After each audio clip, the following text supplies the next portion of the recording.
Today is day 13. Now let's talk about the IAM best security practice. As a solution architect, these are the best practices that you need to put in place for you to secure your account. Number 1, don't use your root user account for many things. You only use it whenever you want to make budget or some things. Don't always use your root access accounts, because if your root access account got hacked, you are in soup. All your things can be lost to hackers. So that is number 1. Rule number 2, if anybody want to have access to your accounts, maybe your friend or your family or anybody or your working colleagues want to have access to your AWS account, you can actually create a user account for them and give them principle of least privilege. So don't give them your root account. Don't give them access to your root account, but rather just create a user for them so that they can have their access key and their secret key, and make sure you give them the principle of least privilege, meaning that you only give them little access to what they can have access to. That is number 2. Number 3, whatever user you create under your account as a solution architect, make sure that you group those users under a particular group and you enforce permission. You enforce permission and rules for each of those groups. For example, maybe you create user account for developers. You need to create some certain permissions that developers can only have access to, so that it can safeguard your account and prevent lateral movements. Now, number 4, create strong password policy. What is a strong password policy?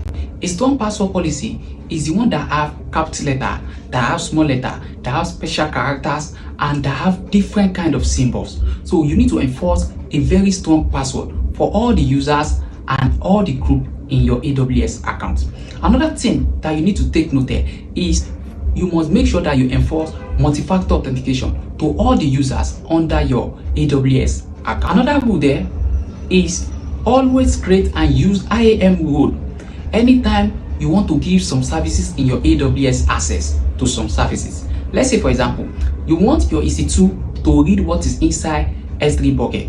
You need to create IAM role for EC2 to only be able to read what is inside the S3 bucket, not write or delete anything inside the S3 bucket. So another rule there is that if you want to access your AWS account using either SDK, that is software development kit, or using Terraform, or using CLI, you must first create access key and secret ID.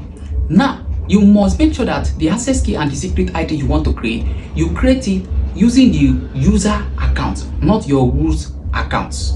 Then lastly, always make sure that you audit your AWS account by getting the IAM credential report and using the last access report. So by checking those two things, you'll be able to audit your AWS accounts. Now lastly, let me explain IAM role anywhere.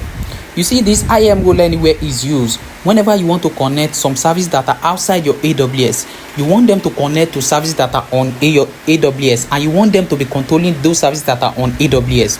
So for you to enforce IAM best security practice, you are going to use IAM role. Now, how will you use IAM role? Use IAM role in 4 ways. The first way you are going to do is for you to first generate certificate of authority. You can get a certificate of authority from AWS and you pay money for it, or you go and generate it from your own premises. Now, after you have gotten your AWS certificate, the next thing is now to go back to your AWS and create trust anchor. Now, after you create your trust anchor, then the next thing, you are now going to create IAM role, and you create it with principle of least privilege. Then after you created IAM role with principle of least privilege, then the last thing you are going to do is that you are now going to create a profile whereby you are going to link your trust anchor with the IAM role you have created that has principle of least privilege. Then after you have done that, that means you can actually give any services that are outside your AWS, you can give them access to control any service that is inside your AWS. Maybe for example, you want your application to be controlling S3 bucket that is on AWS cloud. So once you are able to do this first step, which is on IAM role anywhere, that application will be able to control S3 bucket that is on the cloud. So the purpose of you creating IAM role is to enforce principle of least privilege using IAM role, so that such application will not have lateral movement or will not have escalation of privilege to control all other services you have in your AWS. So that is how to enforce IAM role anywhere. So this is just a bonus for you. If you enjoyed this video, please like, follow and share for more updates. See you in my next video.